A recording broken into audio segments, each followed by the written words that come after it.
Hello and welcome to today's lecture recap. So we're going to get started as always with a quick review of what we talked about last time. And the thing we were starting to discuss was the mechanical work that gases can do on their environment in various situations. And so first we talked about the ideal gas law. And I like to understand this as a way to predict how much force a gas is going to exert on the walls of its container. So given the pressure, given the temperature and the volume and the number of moles, we can then predict the pressure of the gas, and then multiplying that by the area of any particular part of the container walls, we get the force on that area. And then we were understanding if you have that force and the force actually moves an object, for example, the brick in the picture here, then some energy can be transferred from the gas to the surroundings, in this case, to the potential energy of the brick, which is now higher than it was before. And so we wanted to understand how that came into our energy balance equation. So in this case, energy is still conserved, but we have a more complicated formula for understanding how much the energy of the gas itself changes during the process. And so before, we were just talking about heat going into a gas, and then that would be the change in energy of the gas. And from that, we could calculate the change in temperature of the gas. Now, in this situation, heat can flow into the gas, but if the gas actually also does some work, meaning it transfers energy to its environment by a mechanical process, such as lifting this piston, then we have to subtract that energy from the amount of energy that's added through heat in order to figure out the total change in energy. So it's just the energy conservation equation, but we call it the first law of thermodynamics because it's specifically applied in this kind of common situation where we're adding heat and the gas is doing work, and we might have a change in temperature of the gas. So then we moved on to talking a little bit more about how do we calculate work in various processes. And so what we did in our very first example was just to say that if we have an object of mass m and that is raised by some distance x, then we can calculate the change in potential energy for that object using the standard formula. So we take m times g times h as the potential energy. X is the change in height. And so then the additional potential energy is going to be m times g times x. Okay, so that's the amount of energy transferred from the gas to our object. But then we realized we could actually express that as a quantity only involving properties of the gas.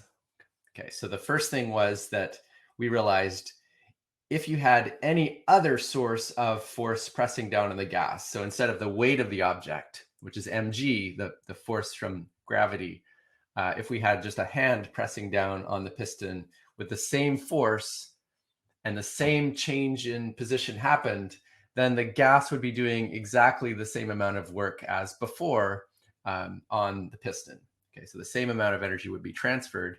And so we can basically say that the work, instead of mg times the change in height, we can also write that as just the downward force F times the change in height. Okay, so it should be regardless of what is producing that downward force, we're going to get the same answer.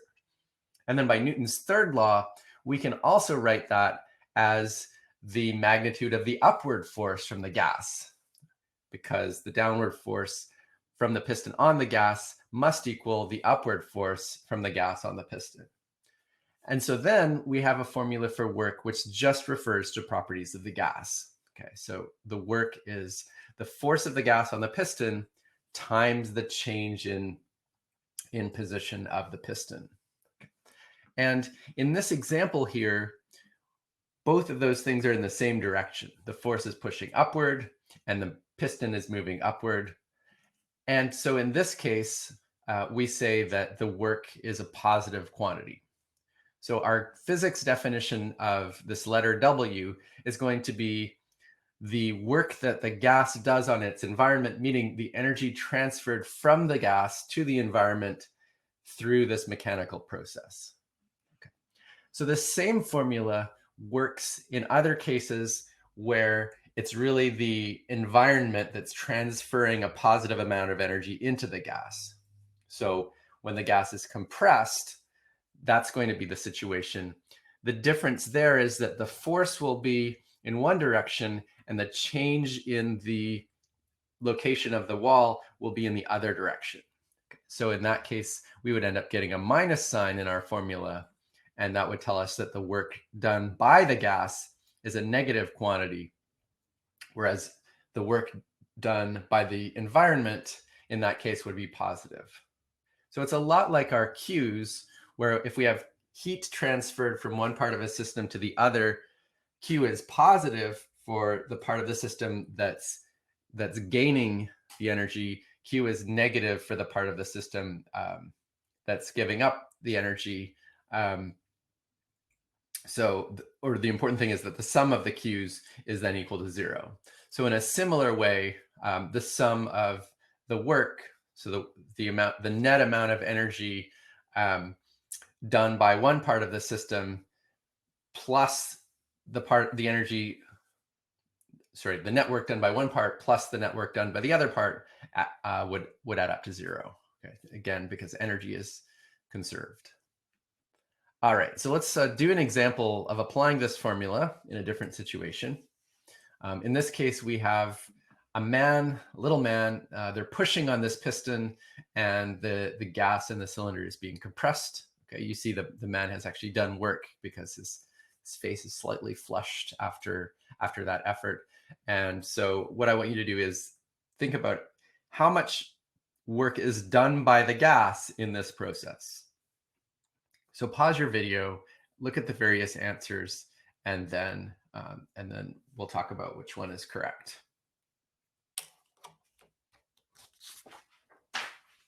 Okay, so let's have a look at this. I'm going to draw. Oops, my microphone is snagged back here somewhere. All right. So I'm going to draw a picture. We're going to use the formula that W is equal to the F, and then the change in position in the direction parallel to the force. So in this case, we have, okay, so this is, again, we're going to emphasize that all of the things here refer to the gas. And so if we want to calculate the work done by the gas, then first we need to understand the direction of the force, which is the gas exerting on the wall there. And so that is a force going to the left. And the magnitude of that force is going to be equal to the pressure times the area of the piston. And I'll just indicate that it's going to the left. So in this case, the left defines our positive direction when we're talking about the change in x.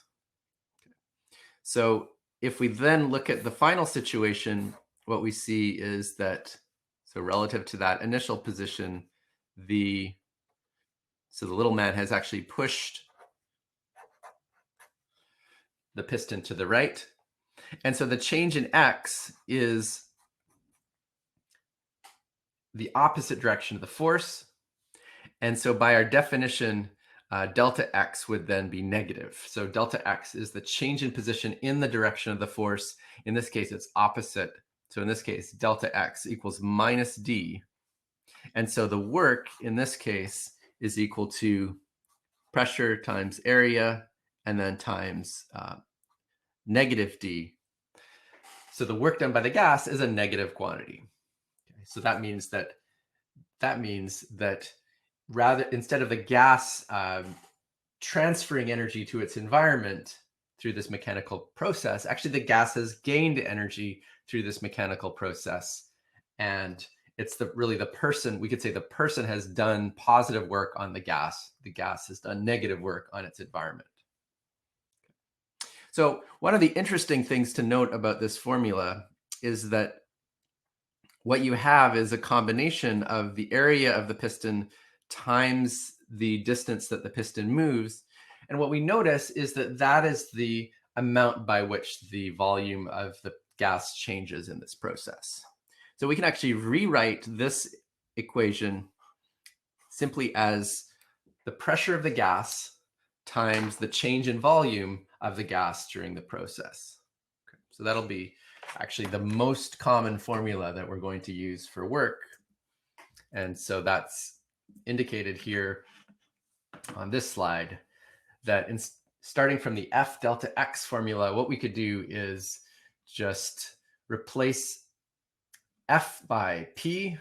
Okay, and then take the factor of area and multiply it by the delta X to get the change in volume.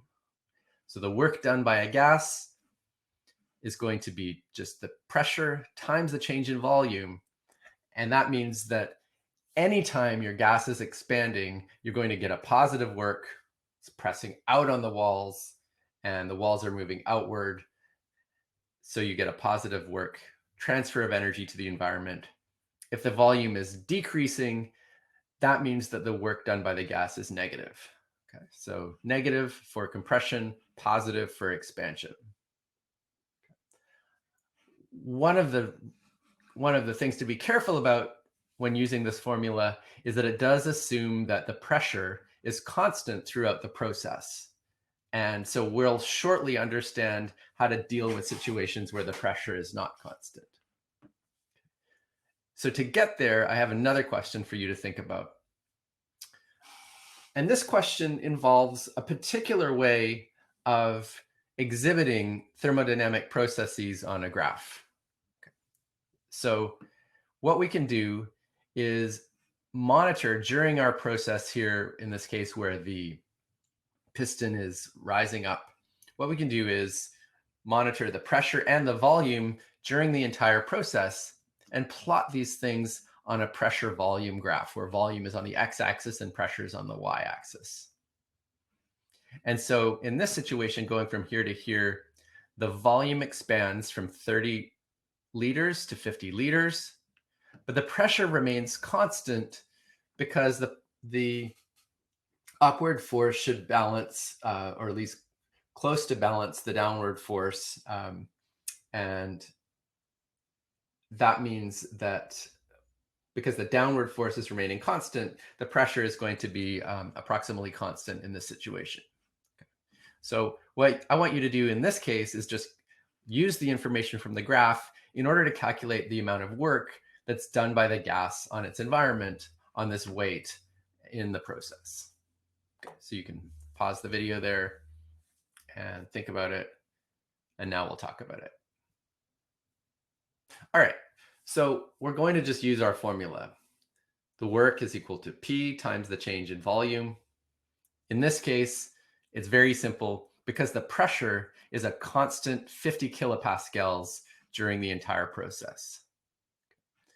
The volume is going from 30 to 50, and so the change in volume is 20 liters. Okay. Now let me say, we have to be a little bit careful about the units. So actually, let me write something down for you here, where what we have is, okay, to get the SI units. So let's write down, our pressure is 50 kilopascals. Our change in volume is 20 liters, but neither of those are the usual SI units. So usually what we would say is you take pressure and we'd write that as 50,000 pascals, and the change in volume, we would write it in terms of meters cubed. So 20 times 10 to the minus 3 meters cubed. There's 1,000 liters in a meter cubed. And then we would find that the pressure times the change in volume is the product of those, which ends up being 1,000 joules. Okay. So a useful shortcut in these calculations comes from noticing that if we just multiplied the pressure in kilopascals by the volume in liters, then we would also get the number 1000. And so basically, the conclusion is that 1 joule is equal to either 1 Pascal times 1 meter cubed, or it's equal to 1 kilopascal times 1 liter. Okay.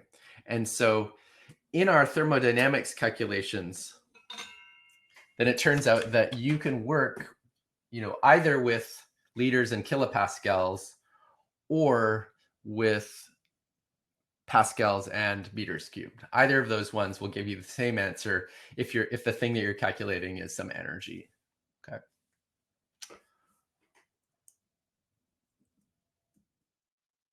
So there it is again. Final answer is 1000 joules. The reason that I wanted to provide you the information in this way and show you how the calculation works when we're given the information on this PV graph is that the calculation that we just did, multiplying the height, which is the pressure in this case, by this change in volume, geometrically what we did was just to calculate the area of this rectangle.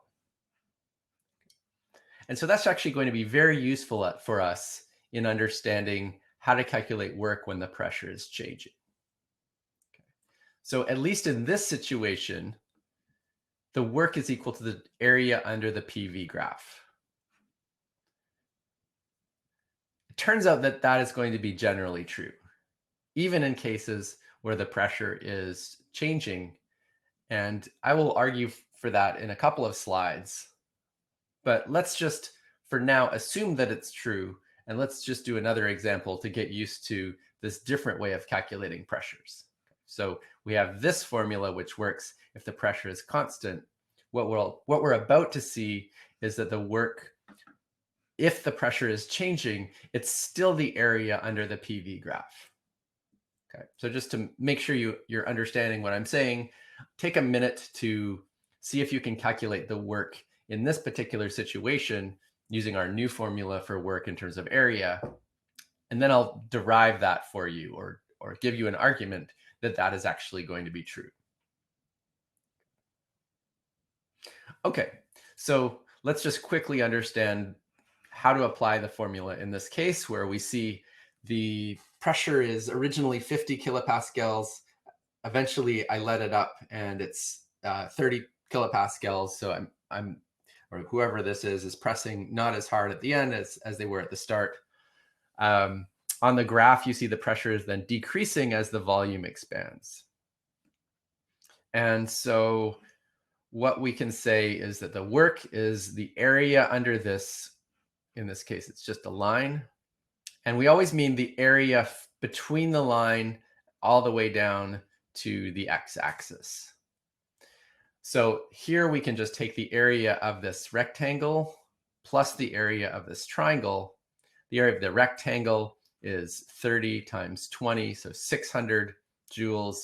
The area of the triangle is 1/2 times 20 times 20, so another 200 joules. Adding it up, we get 800 joules as the area under that curve. So that would be an example of how you could calculate the area when you have a simple geometrical shape for your curve. Okay, but how do we justify that when our actual formula for work was W equals P delta V, and we were supposed to only use that when the pressure was remaining constant? How can we still say that the pressure, or sorry, that the work is the area under this curve?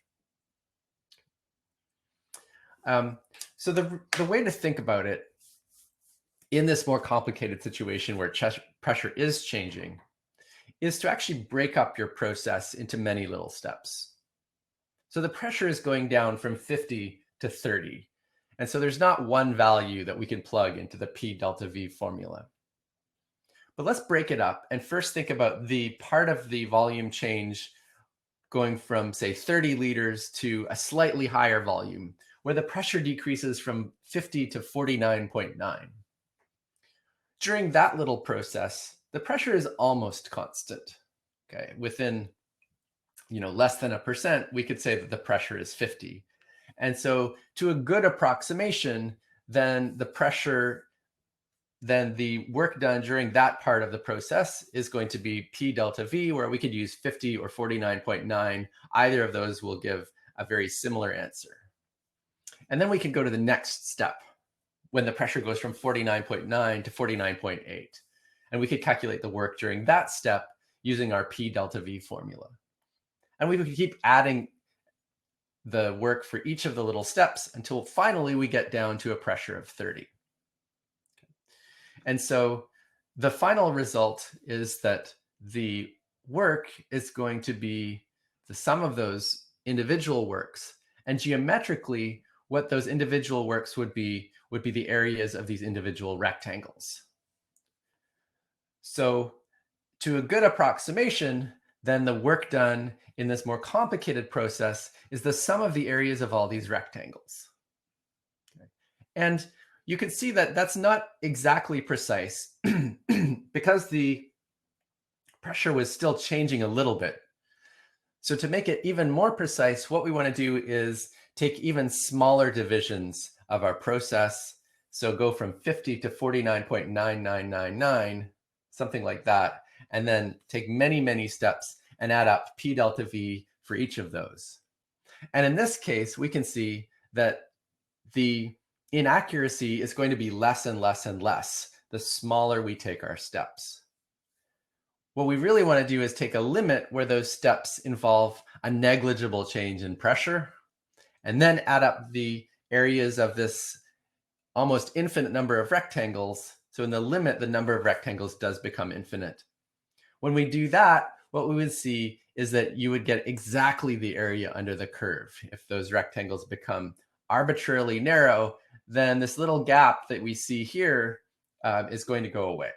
Okay, so the final result is that if we actually want to calculate the exact work done by a process where the pressure is changing, then it is exactly equal to the area under this PV graph.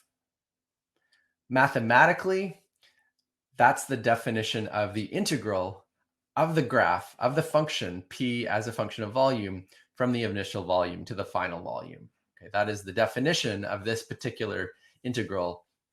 So I realize that some of you are familiar with integral calculus, others are not so familiar. We're not going to be using it a lot in this course, but what we need to know for now is just the meaning of this particular expression, and the meaning is exactly this area. Okay, so the meaning is the area under the curve P of V from the initial volume to the final volume.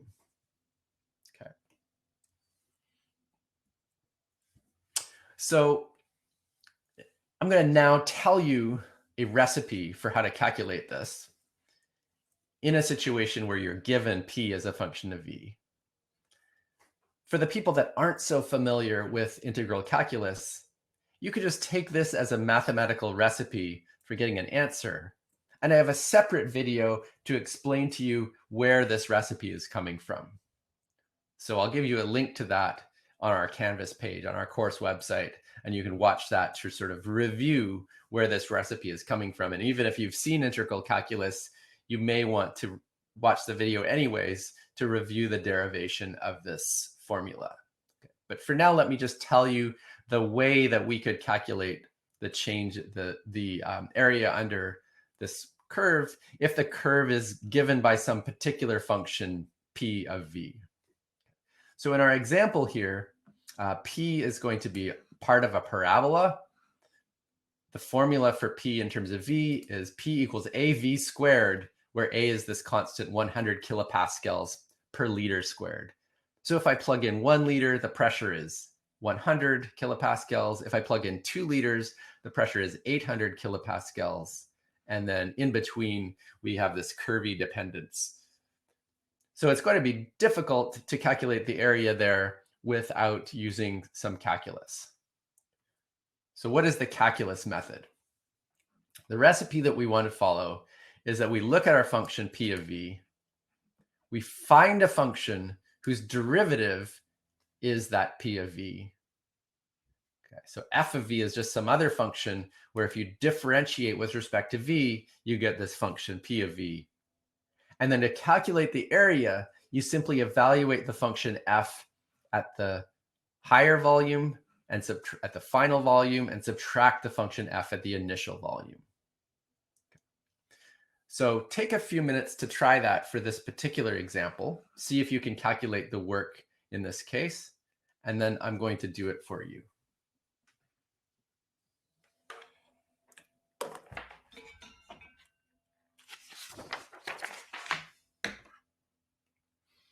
Okay, so here we go. We've got our function. This is p of v equals, all right, 100 kilopascals per liter squared times v squared. That's our function. This is called A, so we don't have to keep pascals per liter squared. What we want to do is find, so this is v, this is p. What we want to do is find this area under the graph. That's going to be the work for our process. In order to do it, we need f of v such that the derivative of f with respect to v is equal to this function p of v. And so even if you've just seen a little bit of differential calculus, you probably know what function that you can differentiate in order to get a squared function. Okay, so you probably know that if you have a power, so if you have v to the power n, and you differentiate it, then you get n times v to the power n minus 1. So if you want to get a function which is a second power of v, after taking a derivative, you need to start with a function that includes a third power of v. So f of v is equal to, well, something times v cubed. We're going to get a factor of 3 coming down when we take the derivative. So the derivative of v cubed is 3 times v squared. And we want just a times v squared. And so what we can do is take the coefficient of that to be 1/3 a. So you can check that if I differentiate this, then I get a times v squared, and that's what we wanted. Okay, so this function is a times v squared. Now, there are actually many functions whose derivative is a times v squared, and you can get the other ones by adding an arbitrary constant to this one. In our recipe, we're free to choose any such function, because in the next step, when we calculate f of v final minus f of v initial, then the constant that we might add here is going to cancel out between the two terms. So in this case, what we have is f of 2 liters minus f of 1 liter. We can work it out now. So 100 kilopascals per liter squared. So our function is this. So we have 1/3 times our a value, and then times 2 liters cubed, minus 1/3 times our a value, times 1 liter cubed. And so that ends up giving us 700/3 as our final answer. Get myself a little bit more paper there. So that ends up giving us 700/3. And the units for our final answer are joules because we're calculating work. Okay, or 233.3 approximately joules.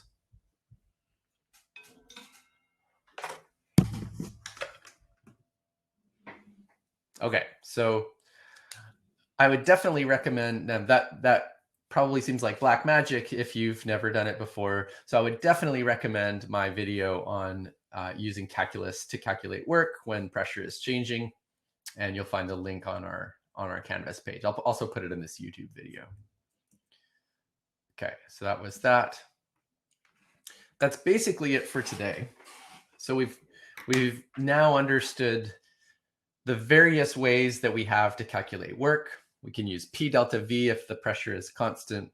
We can calculate the area under the curve on a PV diagram in any other case.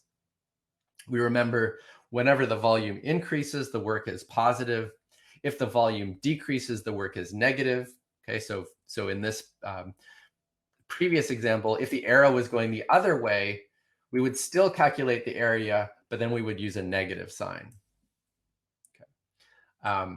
And sometimes we can use calculus if the actual function is known. So next class, we're going to get into various applications of this first law of thermodynamics. We've understood the W term well. Just before we end today, I want to talk a little bit about the delta E term. And I mentioned that usually in our textbook and very, very often in physics, when we're talking about the change in the actual energy of the gas, then we use this letter U to represent the energy of the gas.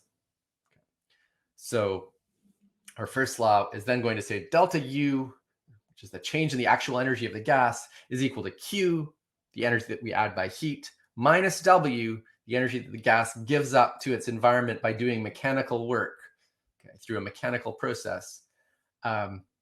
And so what we could do, for example, then if we calculate this change in the actual energy of the gas, if we can calculate change in U, knowing the Q and knowing the W, we could then predict the change in temperature of our gas. And it's using exactly the same formula that we used before. Okay. So this equation kind of generalizes our previous equation that said that Q is equal to NC delta T. Okay. In these more complicated situations where some of the heat actually goes into doing work, then you have to be a little bit more careful. The first law of thermodynamics says that the actual change in energy of the gas is now Q minus W. And so we could use Q minus W as this delta U. That's the change in energy of the gas. And then that is the thing that's related to the change in temperature of the gas.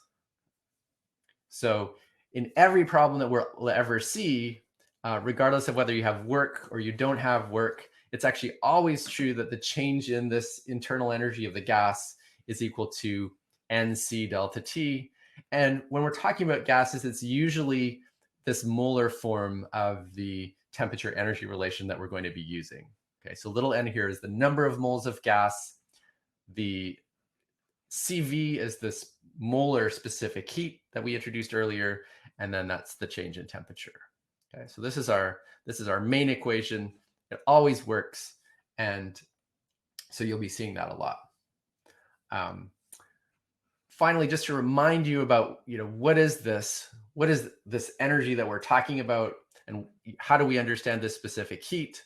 Okay, so as we saw in an early lecture, the energy of the gas molecules can involve various types of energy. There's always the kinetic energy of their motion. There can be rotational energy. There can be vibrational energy of the molecules. There can be some potential energy between the molecules. And this energy of the gas that we're talking about, then, the U is the sum of all of those things. And we understood the more types of energy you have available to your gas, so the more that's sort of the more ways that it can store energy, the harder it is that it's going to be to change the temperature. So a very simple gas, like a monatomic ideal gas, which would just be atoms moving around without the possibility of rotating or vibrating, that would just have a very the smallest possible value of the molar specific heat. And then more complicated molecules, like water molecules, which could rotate or possibly vibrate, they would have a larger value for the molar specific heat, because then when you add energy to those, not all of it goes into the kinetic energy that's directly related to the temperature. So we'll talk more about this next time, and I will see everyone on Wednesday.